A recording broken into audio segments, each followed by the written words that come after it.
Hoy vamos a explorar unos fragmentos de un libro, Del placer al éxtasis, que plantea algo bastante llamativo, ¿no? La idea central es potente. Buscar el placer, pero de una forma muy consciente, casi metódica, como camino a una vida plena. Y ojo, que incluso lo ve como una vía para mejorar la sociedad. Sí, es una propuesta intensa. El punto de partida es repensar ideas muy nuestras, como el esfuerzo, el éxito, incluso la ciencia. Todo desde un ángulo que el autor llama hedonismo irracional. Y para eso nos presenta una herramienta, el método Pruniplacer, que busca equilibrar, nada menos, que 25 unidades de placer. Suena... Complejo, lo es, y ambicioso. El material nos invita a cuestionar muchas certezas sobre la felicidad, sobre el sentido de la vida. Sugiere que, igual que grandes descubrimientos como la penicilina surgieron casi por error, quizás nuestras ideas más firmes sobre cómo vivir bien necesitan una buena revisión. Una vuelta de tuerca. Exacto.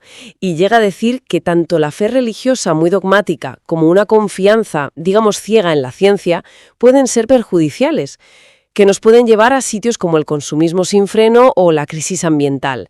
De hecho, cita informes como el GEO6 de la ONU que alertan sobre cómo nuestro modelo de vida amenaza la salud humana.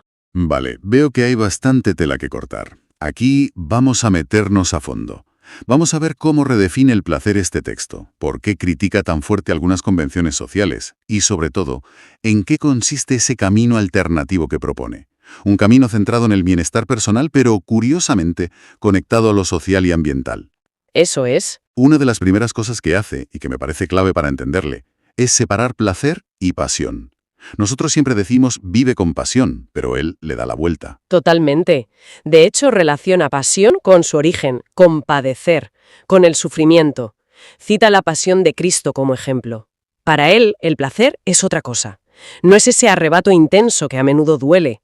Sostiene que el placer de verdad no es impulsivo, sino que, y esto es curioso, aumenta si se cultiva. Si se cultiva. ¿Cómo? Si se estudia, se diseña, se programa. Casi suena a ingeniería del placer, pero tiene su lógica. A ver, ¿cómo se programa el placer? Suena un poco contradictorio. Pone ejemplos, habla del Kama Sutra como un estudio estructurado del placer sexual, o la cocina, con recetas. Sigues unos pasos para un resultado delicioso, o incluso estudiar cómo dormimos para descansar mejor.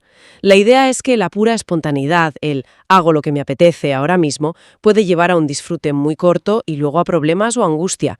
La estructura y el conocimiento, según él, potencian el placer, lo hacen más duradero. Y esto choca de frente con lo que él llama los placeres mínimos que nuestra sociedad parece valorar tanto. Ganar, presumir, la fama, el éxito, el dinero. Exacto. Los critica porque son, en el fondo, inestables y tienen efectos secundarios, dice. Efectos secundarios. Sí. Requieren un esfuerzo constante, a veces sacrificios enormes, generan mucho desgaste y, al final, argumenta, no dan una satisfacción real profunda. Pone el ejemplo de cómo mucha gente vive a través de otros. Los famosos, los equipos de fútbol, sienten la victoria ajena casi como propia. Y él considera que eso es una forma de placer muy pobre, vicaria. Es una crítica directa a valorar más lo abstracto que lo real, ¿no? Como la idea de éxito por encima de la sensación. Totalmente. Lo relaciona con Platón, con valorar más las ideas, las abstracciones, que la realidad del cuerpo, lo tangible. Llega a decir, y es muy gráfico, que una simple ducha caliente, bien disfrutada, da más placer real que 1000 victorias de tu equipo o incluso que ganar un premio Nobel, que suele venir con un coste de estrés y sacrificio brutal. Uf, potente. Y también carga contra el supuesto éxtasis de las fiestas, el sexo, drogas y rock and roll. Con metafísica, un intento de alcanzar algo trascendente que al final choca con la realidad. Placer físico, a menudo bajo, y consecuencias muy negativas. Cita ejemplos como Elvis o Freddie Mercury, vidas marcadas por esa búsqueda que acabó mal. Destrucción. Exacto. E incluso el éxtasis místico de algunas religiones lo ve como una idealización que nos aleja de los placeres concretos, del cuerpo, de la vida aquí y ahora. Y en medio de todo esto introduce un concepto que me ha llamado mucho la atención. Educar la apetencia. ¿Qué quiere decir con eso? Porque uno piensa que le gusta lo que le gusta y ya está. Pues él dice que no es tan así, que nuestras preferencias, lo que nos apetece, no es tan innato, sino que está muy moldeado por lo social, por la costumbre, y de ejemplos personales, muy honestos. Cuenta cómo empezó a fumar o a beber whisky, no porque le gustara al principio, le sentaba fatal, Claro, lo típico. sino por encajar, por imitación social, aprendió a que le gustara algo que de entrada le desagradaba. Entiendo. ¿Y se puede hacer al revés? Eso es lo que propone. Describe cómo él conscientemente reeducó su paladar. Empezó a disfrutar de sabores más naturales, más sutiles, el kéfir, la comida sin sal ni azúcar añadidos, y descubrió que esos placeres, aunque quizás menos intensos al principio que un sabor muy fuerte o el alcohol, tenían más matices, duraban más y no tenían los efectos negativos. Interesante. Tomar las riendas de lo que nos gusta. Exacto, porque la sociedad, dice, nos educa la apetencia sin que nos demos cuenta hacia estímulos fuertes y a menudo dañinos. Vale, entiendo. Y para poder empezar a cultivar estos placeres más sutiles y a educar esa apetencia, él dice que hay requisitos básicos, como unos cimientos. Sí, son bastante lógicos, centrados en cuidar la máquina que siente, el cuerpo. Lo primero, dormir. Dormir lo necesario y bien. Critica muchísimo el despertador, lo llama artefacto de tortura. Defiende acostarse pronto para que el cuerpo se despierte solo cuando ya ha descansado. ¿Quién pudiera? Mucha gente firmaría eso del despertador, ¿sí? Seguro. El segundo requisito es el ejercicio físico, regular. Dice que la falta de movimiento no solo debilita músculos y huesos, sino que atrofia órganos. El sedentarismo es un enemigo directo. Lógico. Y el tercero, la alimentación. Comer poco, pero masticando muy bien, saboreando al máximo y, sobre todo, evitar cenas fuertes, copiosas, porque interfieren con el descanso. Su argumento es duro. Dice que el exceso de comida genera radicales libres, estrés oxidativo y acorta la vida, literalmente. Claro, todo esto choca de lleno con la vida moderna. El estrés, la falta de tiempo para dormir, para cocinar, la sobrecarga de información. Justo. Él critica cómo vivimos bombardeados por lo que llama cápsulas de estrés. Cápsulas de estrés. Interrupciones constantes, notificaciones, la presión de estar siempre productivos. Dice que hasta un pensamiento brillante o una preocupación pueden actuar como una de esas cápsulas sacándote de un estado de placer. Y además argumenta que la sobrecarga mental, tanta información sin tiempo para procesarla, no solo agobia, sino que impide que el cerebro haga su trabajo de limpieza y consolidación durante el sueño. Empeorra el descanso, es un círculo vicioso. Veo que la crítica va más allá de los hábitos personales. Se mete con pilares de nuestra sociedad. Hablamos de la ciencia. ¿Qué más cuestiona? Pues una de las críticas más fuertes es a cómo idolatramos el trabajo, el esfuerzo, el sacrificio. No los ve como virtudes, sino casi como adicciones. ¿Adicciones? Sí, comparables a la drogadicción. Dice que detrás de ese esfuerzo extenuante muchas veces no hay un valor elevado, sino una búsqueda compulsiva de fama, poder, dinero, o simplemente la necesidad de sentirse válido por el éxito externo. Incluso usa figuras históricas para ilustrarlo. Sí, menciona a Alejandro Magno, a Napoleón. Dice que eran personas movidas en el fondo por un miedo terrible a la insignificancia, a la muerte, una adicción al dominio. Los llama miedosos compulsivos disfrazados de héroes. ¡Ostras! Es una visión rompedora de figuras que solemos admirar. Muy provocadora, sí. Y frente a esa idea del trabajo como lucha y sacrificio, ¿qué alternativa propone? Habla de buscar una ocupación placentera. Una actividad que nos guste hacer y que idealmente esté en armonía con la naturaleza y el bienestar propio y ajeno, sin esa necesidad de competir, de devorar al otro. Y aquí critica a las grandes empresas, ¿no? Sí, critica el modelo de multinacionales que a menudo explotan mano de obra barata y usan ingeniería fiscal para no pagar impuestos. Lo contrasta con las pequeñas empresas locales que suelen contribuir más a su entorno. Su idea no es tanto trabajar por trabajar, sino repartir el trabajo para que todos tengan una ocupación digna y, muy importante, tiempo para el placer. La educación tampoco se salva de la quema, por lo que veo. No, es bastante demoledor con el sistema educativo actual. ¿Por qué? ¿Qué le critica? Lo acusa de centrarse en acumular información que él considera en gran parte inútil o incluso errónea. Cita el famoso error de Aristóteles sobre los dientes de hombres y mujeres o llama las especulaciones de Hegel tonterías especulativas. Vaya. Pero lo más grave, dice, es que no enseña habilidades vitales, cómo comunicarnos bien, cómo gestionar emociones, cómo cuidar el cuerpo, cómo colaborar. O sea, critica el exceso de teoría y la falta de práctica para la vida real. Exactamente. Dice que se ahoga la creatividad y el pensamiento crítico con demasiados datos y memoria. Y elogia a Piaget, por ejemplo, porque basó sus teorías en observar niños de verdad. Y critica mucho a Rousseau, que teorizó sobre educación mientras abandonaba a sus hijos. La coherencia entre decir y hacer es clave para él. Y esta crítica llega hasta cómo nos relacionamos, la conexión humana. Sí, habla de la soledad profunda que ve en Occidente, a pesar de tanta tecnología. Cita a Schopenhauer sintiéndose solo en los Alpes. Advierte que el exceso de información y la polarización nos aíslan en burbujas y toca un tema difícil, el dolor de amar a alguien que se autodestruye, por adicciones, por ejemplo. Sí, eso es complicado. Sugiere que a veces, aunque duela muchísimo, lo más sano es alejarse para protegerse uno mismo. Vale, hemos visto la crítica, que es extensa, pero decíamos que no se queda ahí, que propone algo constructivo. El método Prun-y-Placer. Suena casi a fórmula. Es un acrónimo, sí. Proporción entre unidades de placer. Y tiene algo de sistemático, pero la idea es más orgánica, creo yo. Sostiene que el placer máximo, el bienestar, no viene de perseguir la felicidad como una meta abstracta, ni de obsesionarse con una sola cosa, sea el trabajo, el sexo o la comida. Entonces, ¿qué propone? La clave, dice, está en encontrar un equilibrio. Un equilibrio dinámico y personal entre 25 unidades de placer distintas que él identifica en nuestra mente, en nuestra psique. 25 unidades. Es un número. Menciona algunas. Razón, estética, orden, cuerpo, silencio, yo, tú el otro, infinito, colaboración, instinto, independencia. La lista es larga.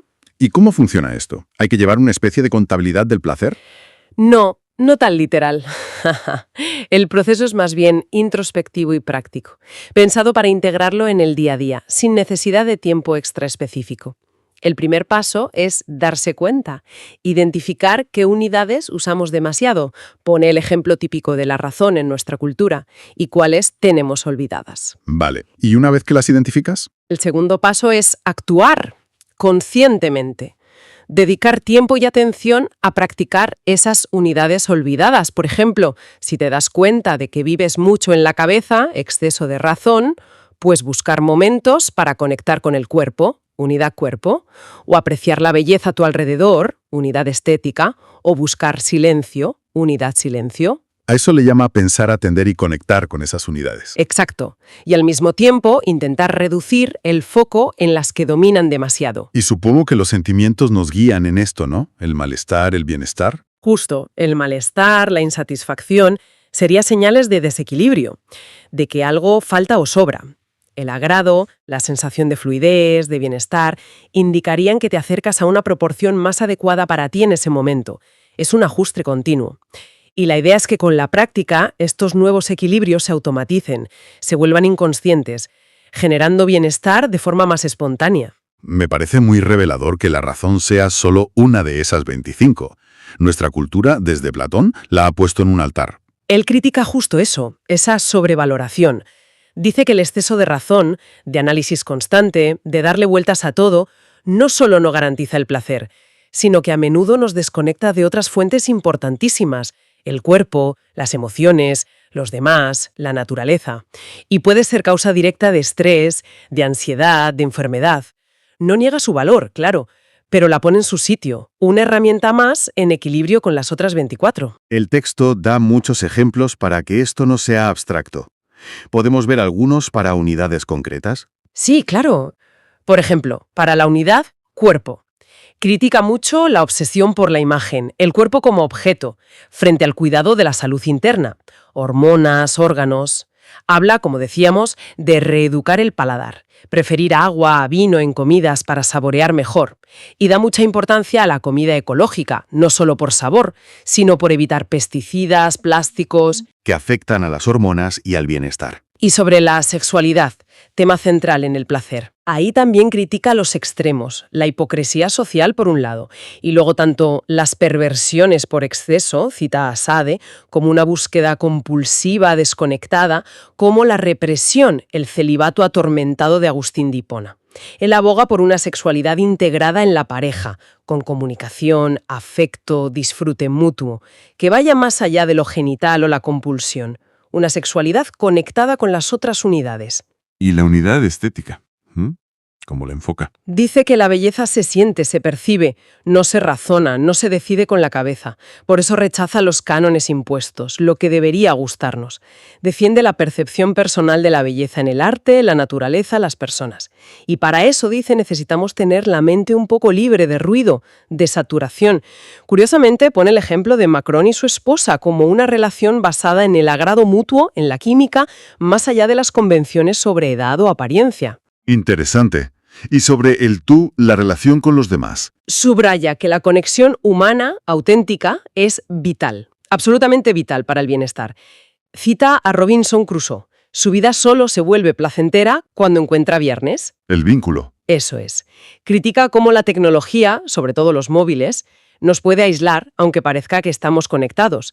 Y es muy crítico con la tendencia a sustituir relaciones humanas por mascotas. ¿Ah, sí? Sí, dice que los animales dan afecto, claro, pero nunca la complejidad, la intensidad, la reciprocidad del amor humano en todas sus formas.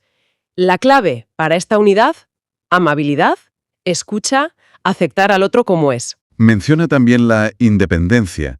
¿Independencia de qué exactamente? De la mente, sobre todo.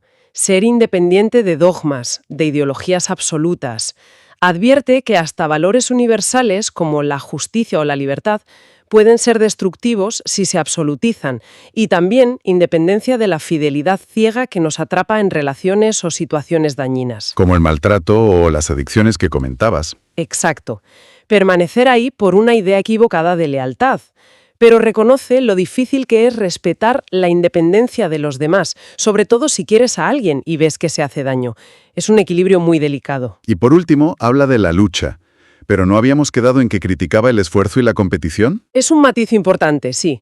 Reconoce que hay un cierto placer en vencer resistencias internas, superar un miedo, cambiar un hábito, liberarse de ideas impuestas. Esa lucha interior puede ser buena. Lo que critica a muerte es la lucha social violenta, o sea, la competición constante, el tener que ganar al otro, dominar, estar por encima. Cree que esa mentalidad es la raíz de muchos males sociales. E incluida la violencia de género, dices. ¿Cómo lo conecta? Su argumento es un poco distinto al habitual. Dice que esa cultura de lucha afecta a todos, pero quizá más destructivamente a los hombres, educados para competir y no mostrar debilidad. Cita las tasas de suicidio más altas en hombres. No niega la violencia contra las mujeres, ojo, pero amplía el foco. La cultura de la lucha es tóxica para todos. Y frente a eso, la colaboración. Exacto. Propone la colaboración, otra de las 25 unidades, como un camino mucho más rico, placentero y constructivo para las relaciones y la sociedad. Para hacernos una idea de cómo sería una sociedad así, introduce al final una ciudad ficticia, Placebox, una utopía hedonista. Podría verse así, sí. Es como una ilustración, un easy que pone en práctica las ideas del libro. Describe una sociedad muy diferente, organizada alrededor de la colaboración y el bienestar, no de la competición y el crecimiento sin fin. El trabajo se reparte, los salarios son iguales, la educación se centra en 5 áreas clave: colaboración, música, ciudad, entender el entorno, cuerpo y mente, gestión emocional, equilibrio para un placer. Suena radicalmente distinto. ¿Algo más sobre Placebox? ¿Todo? Sin mascotas en casa, para fomentar las relaciones humanas, sin competiciones deportivas que exalten la victoria sobre el otro. En cambio, hay espacios para el silencio, para hablar tranquilamente del placer, de las dificultades, incluso salas para cultivar cada una de las 25 unidades. Es sobre todo un contraste para ver lo que él cree que no funciona ahora.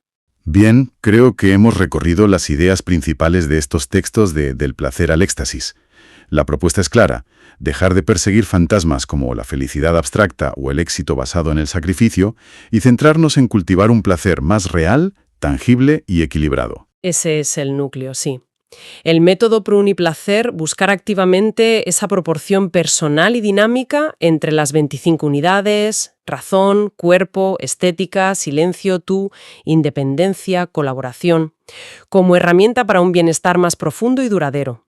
Y todo sobre una crítica muy fuerte a la cultura del esfuerzo desmedido y la lucha constante, que ve como adicciones sociales destructivas.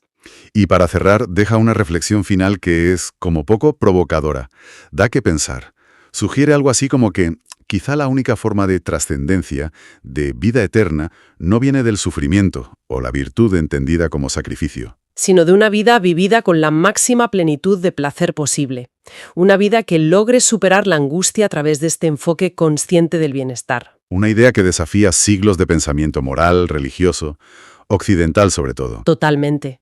Una invitación a repensar qué significa vivir una vida que merezca la pena. Me llama mucho la atención cómo cuestiona esa fe casi religiosa que ponemos en la ciencia. Sí, la compara directamente con la fe de antes, ¿verdad? Y dice que esa fe impulsa un consumismo y una contaminación que, vamos, se está encargando el planeta. Cita incluso informes de la ONU, el GEO6, para subrayar el peligro ambiental para la salud. O sea, no habla por hablar. No. Y lo interesante es cómo le da la vuelta al argumento típico. Sostiene que la ciencia actual, en muchos casos, lejos de solucionar problemas como los plásticos en el mar o la deforestación, pues los ha creado o empeorado. Eso choca frontalmente con la idea de progreso científico que nos venden siempre. Totalmente. Es una visión, cuanto menos, provocadora. Y esta crítica no se queda ahí, ¿verdad? La extiende a otros problemas sociales, como la soledad. Exacto. Él ve una conexión entre esa fe en lo técnico, la saturación de información que sufrimos y una soledad creciente, sobre todo aquí en Occidente. Ujú. Cita a Schopenhauer, de hecho. Dice que tanta avalancha de datos, de estímulos, pues dificulta conectar de verdad con la gente. Lo contrasta con sociedades de cazadores-recolectores que imagina más cohesionadas. Interesante contraste. Y también menciona el petróleo, ¿no? Sí, apunta a la dependencia del petróleo. Dice que financia dictaduras y, bueno, propone diversificar la energía, no solo por ecología, sino por pura geopolítica. Tela. Y también le da un repaso a la cultura del trabajo. Su propuesta es radical. Bastante, sí. No se trata solo de crear empleo, dice. Propone repartir el que hay y reducir la jornada, pero a lo bestia. Habla de 10 horas semanales. 10 horas. Eso sí que es ir contracorriente. Argumenta que la tecnología lo permitiría, que es más una cuestión de voluntad social. Y la educación tampoco se libra. ¿Qué va? La acusa de crear zombies, así los llama, gente enfocada solo en consumir, que pierde la espontaneidad, el pensamiento propio. Vaya panorama pinta. Entonces, frente a todo esto, ¿qué propone él? Decíamos que se centra en el placer. Sí, y aquí viene una distinción que me parece clave. Propone olvidarse de perseguir la felicidad. La ve como algo muy esquivo, que depende mucho de la suerte, de factores externos. Pone el ejemplo de ser el mejor tenista, ¿no? Algo que no controlas del todo. Exacto. Y en lugar de eso, dice centrémonos en cultivar el placer. Pero ¿qué tipo de placer? Porque imagino que no hablas solo de, la gratificación instantánea. No, claro. Él distingue entre placeres mínimos y placeres máximos. Los mínimos son los que te da la sociedad. Ganar, la fama, el éxito, el dinero. Lo típico, vamos. Eso es. Y dice que son inestables, que dependen de otros, que exigen un esfuerzo brutal que a menudo te deja cao, agotado o enfermo. ¿Y los máximos? Los máximos, bueno, no los define Kant directamente, pero se intuye que están ligados a su método, a esas unidades de placer. Son algo más interno, ¿sabes? Algo que gestionas tú, más estable, más sostenible. Intenta construir un sistema propio para estar bien. Y en esa construcción se carga unas cuantas filosofías bastante aceptadas, ¿eh? Sí. Rechaza de plano cualquier idea que ponga el sacrificio o el dolor como camino. O sea, nada de sufrir para mejorar. Cita a Jesús, a Marx, a Nietzsche. Sí, los mete en el mismo saco. Niégate a ti mismo. Lucha sangrienta. Lo que no te mata te hace más fuerte. Dice que en su experiencia esas ideas solo le han traído sufrimiento y le han alejado del placer. Es una enmienda a la totalidad de la idea del sufrimiento como algo positivo. Entiendo. Pero, aunque busque el placer, tampoco parece que proponga un viva la Virgen, ¿no? Habla de estructura. Cierto. Reconoce que para disfrutar de verdad hace falta un cierto marco. Habla de horarios flexibles, sí, pero conscientes, de encontrar el ritmo justo para cada cosa. El ejemplo de la caricia lenta frente a ir rápido en bici. Ese mismo. Pero ojo, también advierte contra el orden obsesivo, ¿eh? El control por el control también agobia. Busca un equilibrio, un dinamismo. Hay otro concepto que desmonta y que me ha llamado la atención. Inteligencia emocional. Dice que no existe tal cosa. Sí, eso es bastante directo. Su argumento es de precisión conceptual, básicamente. Dice, inteligencia es entender, resolver problemas. Emoción es una alteración psicofísica. Son cosas distintas. Claro, como mezclar peras con manzanas. O como él dice, hígado, corazón. Exacto. La analogía es potente. A ver, admite que se influyen mutuamente, por supuesto, pero insiste en que los conceptos son diferentes. Y dice que los conflictos internos no son razón contra emoción. No, él cree que son más bien conflictos entre razones opuestas. Pone el ejemplo de Medea, que no es razón contra emoción, sino su razón contra la de su padre. O entre pensamientos que tenemos muy metidos de la educación y otros nuevos que nos hacen dudar. Interesante punto de vista. Y ligado a la mente está lo de la atención. ¿Qué dices sobre eso? Pues recalca algo que parece obvio, pero que olvidamos. La mente consciente solo puede poner el foco en una cosa a la vez, si de verdad quieres experimentarla o disfrutarla. Aunque hagamos 1000 cosas en piloto automático, como bajar escaleras mientras comes y miras el móvil. Claro, eso es automático, pero el placer consciente necesita foco. Por eso le da tanta importancia al tiempo, a no dividir la atención si lo que buscas es disfrutar de algo. Esto me lleva a otra idea que repite mucho. Escuchar al cuerpo. Fundamental para él. Insiste en que si tienes el cuerpo afinado, notas el malestar mucho antes de que sea dolor o enfermedad. Cuenta que sus problemas de salud vinieron de ahí, de no hacer caso a las señales. Exacto. Ve esa desconexión mente-cuerpo que es tan común hoy como una fuente principal de angustia y sufrimiento. Y lleva esta idea de la identidad más allá del cuerpo físico, ¿no? Habla de la identidad trans. Sí, lo usa como ejemplo para argumentar que el yo, la conciencia, no siempre se identifica con la biología. Critica las posturas que él considera que reducen el género solo a lo biológico. Define que el género sentido es parte de esa consciencia, del yo. Eso es. Y hasta hace un apunte histórico sobre Roma para mostrar cómo cambian las normas sociales sobre identidad y cuerpo. Vale, entonces, todo este entramado de ideas, de críticas, de reflexiones, parece que nos lleva a su propuesta estrella, el método Proniplacer. ¿Podemos meternos ahí? ¿En qué consiste exactamente? Claro, es el meollo de su propuesta práctica. Prouniplacer viene de proporción entre unidades de placer. La idea es simple en el fondo. Nuestra psique tiene distintas fuentes de placer, como si fueran nutrientes distintos. Él identifica unas 25. 25 unidades de placer, ¿vale? ¿Y el método? Son 3 pasos, básicamente. 1. Identificar cuáles son esas unidades en ti mismo. Él da una lista como punto de partida. 2. Observarte. Ver cuáles dominan tus pensamientos normalmente y cuáles tienes olvidadas. Sugiere anotarlo.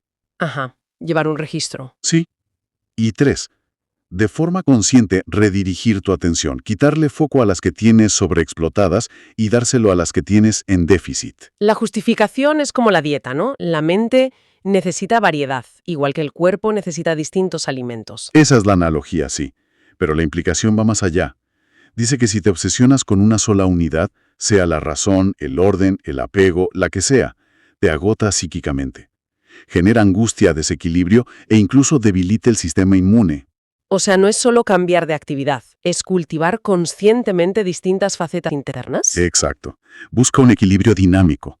Es una llamada a estar muy atento a uno mismo. Habla de 25 unidades. ¿Nos puedes dar algunos ejemplos para hacernos una idea de la variedad? Sí, claro. Mira, menciona razón, estética, orden, imaginación, apego a otros, causalidad, entender el porqué, cuerpo, las sensaciones, experimento, probar cosas, instinto, el yo, la propia conciencia, el tú, la relación con el otro, independencia, esperanza, lucha, movimiento, los sentidos, creación, divinidad, curiosidad. Vamos que toca casi todos los palos de la experiencia humana. Es muy amplio, sí. A ver, profundicemos en alguna. Por ejemplo, la estética, la belleza. ¿Cómo la entiende él? Suele ser algo muy subjetivo. Pues justo por ahí va. Dice que es subjetiva, intuitiva, que no se pilla con la razón. Critica intentar analizarla fríamente. Y tiene un punto curioso. Dice que la naturaleza no es bella en sí, sino que tiene partes bellas. Pone ejemplos crudos, como arañas comiéndose mariposas. Sí, para ilustrar que la naturaleza también es cruel y fea. Y también critica usar la belleza para aparentar, para el estatus. Pone el ejemplo de Trump y Macron con sus parejas, en lugar de sentirla de verdad. Y advierte que con tanta información hoy es difícil pararse a apreciar la belleza. Entendido. ¿Y la unidad experimento? Suena activo. Se refiere al placer de probar, de experimentar, con el cuerpo, con ideas, con relaciones, incluso con los miedos. Aquí es donde reivindica la experiencia directa, la evidencia, por encima de la teoría pura. Cita a Bacon y a Descartes como referentes en esto. Y aprovecha para lanzar un dardo, ¿no? Sobre la estupidez. ¿Sí? Define la estupidez no como falta de inteligencia, sino como no usar todas las unidades psíquicas. Un científico puede ser estúpido si crea armas, dice, y un filósofo si se encierra en la angustia teórica sin vivir. Curiosa definición. ¿Y qué nos dices del yo y el tú? Parecen centrales. Son la base de lo relacional, claro. El yo es la conciencia de uno mismo. Dice que necesita soledad y silencio para crecer, algo difícil hoy con tanta conexión. Y critica las visiones materialistas que la reducen a pura química cerebral. ¿Y el tú es el otro?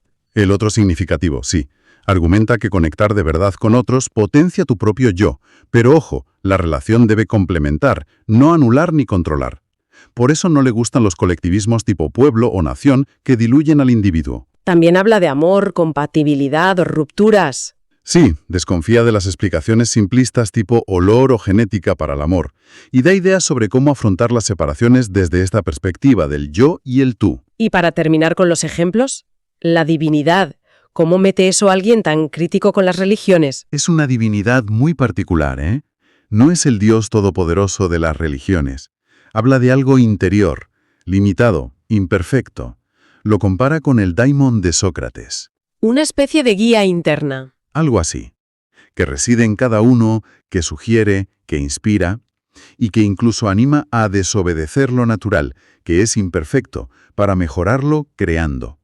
La distingue radicalmente del Dios absoluto, al que critica por dogmático, por exigir obediencia y por posponer el placer para otra vida. Busca un camino intermedio, entonces. Ni ateísmo militante ni teísmo impuesto. Exacto. Critica a ambos extremos. Queda claro que cada unidad le sirve para exponer su visión y, de paso, criticar lo que no le gusta. Su método es como una guía personal y una plataforma de crítica social, todo en uno. Totalmente.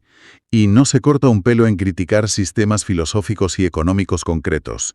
Le da caña al platonismo por escapista, al marxismo por teórico y alejado de la realidad. Prefiere a Owen, dice, a Ayn Rand por motivos parecidos a Marx.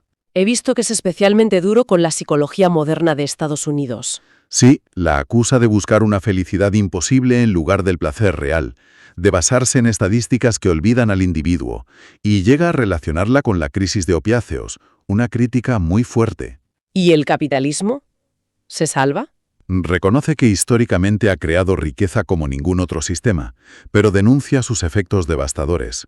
La contaminación, la explotación laboral, menciona a Zara y a Amancio Ortega, la competencia desleal, la evasión fiscal. Ve una connivencia chunga entre estados, grandes empresas y bancos. No propone una alternativa clara, pero la crítica es demoledora. Desde luego. En general, se nota que prefiere a pensadores que él considera más pegados a la tierra, a la experiencia. Bacon, Descartes en ciencia, Locke, Owen, frente a los más abstractos como Kant o Hegel. Aunque a Nietzsche, a pesar de criticarlo por teórico, le reconoce la potencia intelectual. Bueno, recapitulando un poco toda esta inmersión, el mensaje central parece una llamada a vivir de forma más consciente, ¿no? Más deliberada. Sí, yo creo que sí. Buscar un placer que sea profundo, que sea sostenible, y eso pasa, según él, por equilibrar activamente esas diferentes unidades de placer que todos tenemos dentro. Y eso implica, sí o sí, cuestionar. Cuestionar las normas sociales, las ideologías que simplifican todo, y esa búsqueda constante de que nos validen desde fuera, los placeres mínimos. Es un rechazo frontal a las soluciones fáciles, al sacrificio sin sentido, a la fe ciega en cualquier cosa, sea ciencia, religión o política. Totalmente. Pone todo el peso en la responsabilidad de cada uno para construir su propio bienestar. Insiste en la conexión mente-cuerpo, en ser auténtico en las relaciones, el yo y el tú, y en aceptar el cambio, la diversidad de experiencias, en lugar de agarrarse a verdades absolutas. Y para terminar, una idea que me ha dejado pensando, sobre todo por lo que dice de la unidad de creación. Ajá. Él sugiere que crear es algo esencialmente humano y que gran parte del malestar de hoy viene de que muy pocos crean de verdad, mientras la mayoría consume de forma pasiva o incluso destructiva. Es un punto interesante. Quizás la pregunta que nos deja es, ¿y si dedicar tiempo y energía a crear algo, da igual que, no tiene por qué ser arte, fuera una vía fundamental y que tenemos olvidada para encontrar un placer más hondo, más real, más allá de solo consumir o evadirnos, que es lo que tanto critica? Pues es una buena pregunta para darle una vuelta.